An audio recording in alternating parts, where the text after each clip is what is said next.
नमस्कार। मैं रीना तिवारी एक बार फिर से स्वागत करती हूँ अपने YouTube channel English with Reena Tiwari में। तो आज के क्लास में हम लोग एक बहुत ही महत्वपूर्ण टॉपिक जो कि लिटरेचर से जुड़ा हुआ है उसे हम पढ़ेंगे। तो देर न करते हुए आज के टॉपिक की शुरुआत करते हैं और हमारा आज का टॉपिक है, मैं बता दूँ, सोनेट। तो सोनेट क्या होता है? जैसा कि आप अपर क्लासेस में पढ़े होंगे कि सोनेट जो होती है एक कविता होती है और वो एक फिक्स पैटर्न में जो है वो लिखी जाती है। तो चलिए देर न करते हुए जानते हैं क्या होता है सोनेट और कितने प्रकार का होता है सोनेट, और सोनेट में जो प्रकार होते हैं उनमें कितने पार्ट्स होते हैं या फिर उनका स्ट्रक्चर जो है वो क्या होता है। तो चलिए जानते हैं सोनेट क्या होता है। तो सोनेट जो होता है वो 14 पंक्ति की जो है वो कविता होती है, यानी कि sonnet is a poem of 14 lines, जो कि एक खास पैटर्न में आयम्बिक पेंटामीटर में जो है वो लिखी जाती है। उसका जो मीटर होता है वो फिक्स होता है। तो उम्मीद है आपको पता चल गया होगा कि क्या होता है सोनेट। सोनेट एक 14 लाइन की कविता होती है और इंग्लिश लिटरेचर में खास तौर से दो तरह के फेमस जो है वो टाइप होते हैं सोनेट के। पहला जो टाइप होता है वो होता है पेट्रार्कन, यानी कि इटालियन सोनेट।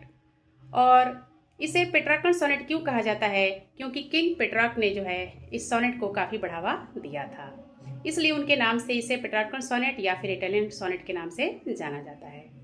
इसका स्ट्रक्चर जो होता है काफ़ी खास होता है। इसमें जो है जो फर्स्ट 8 लाइन होते हैं जिसे हम ऑक्टेव बोलते हैं, और जो बचे हुए 6 लाइन होते हैं उनको जो है हम सेस्टेट बोलते हैं। ऐसा माना जाता है या ऐसा देखने में भी आता है, जब भी आप कोई सोनेट पढ़ेंगे तो आप देखेंगे भी कि फर्स्ट 8 लाइन जो होती है जो ऑक्टेव कहलाता है उसमें जो है अक्सर प्रॉब्लम जो है वो बताया जाता है, और बाकी जो 6 लाइन होता है उसमें बताया जाता है कि उस प्रॉब्लम का सोल्यूशन क्या है। यानी कि सेस्टेट में ये बताया जाता है कि अभी जो हमने ऊपर जो है जो प्रॉब्लम देखा है उसका सोल्यूशन या फिर उसका रिस्पॉन्स जो है वो क्या है। तो ये स्ट्रक्चर था किसका? पेट्रार्कन सोनेट का। एक बार फिर से इसको रिवाइज कर देती हूँ कि पेट्रार्कन सोनेट का जो स्ट्रक्चर होता है वो होता है 8 लाइन, जो फर्स्ट 8 लाइन होता है ऑक्टेव और दूसरा होता है सेस्टेट। फर्स्ट में प्रॉब्लम बताया जाता है और सेकंड में उसका सोल्यूशन या फिर उसका रिस्पॉन्स जो है वो बताया जाता है। अगला जो टाइप है हमारा वो है शेक्सपियरियन सोनेट। शेक्सपियरियन सोनेट में जो होता है वो भी 14 लाइन का ही होता है, लेकिन उसका स्ट्रक्चर जो होता है बिल्कुल जो है इटालियन सोनेट से डिफर होता है। कैसे होता है ये देखते हैं।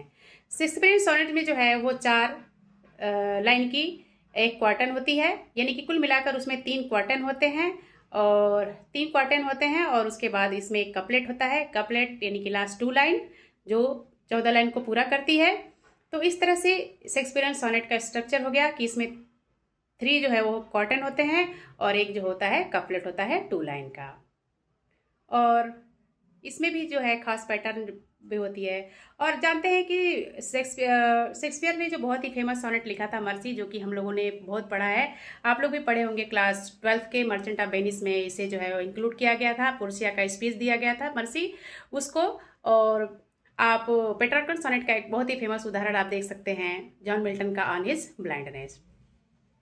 तो इस तरह से हम कह सकते हैं कि सोनेट जो होती है वो 14 लाइन की कविता होती है, काफ़ी इंप्रेसिव होती है, जिसका विषय वस्तु जो होता है वो खास तौर पे ब्यूटी ऑफ नेचर होता है, डीप फीलिंग होता है, और आपका जो कोई लव इमोशन होता है उसे जो है इसमें व्यक्त किया जाता है। तो उम्मीद है हमारा क्लास आपको पसंद आया होगा। ऐसे ही रोज जो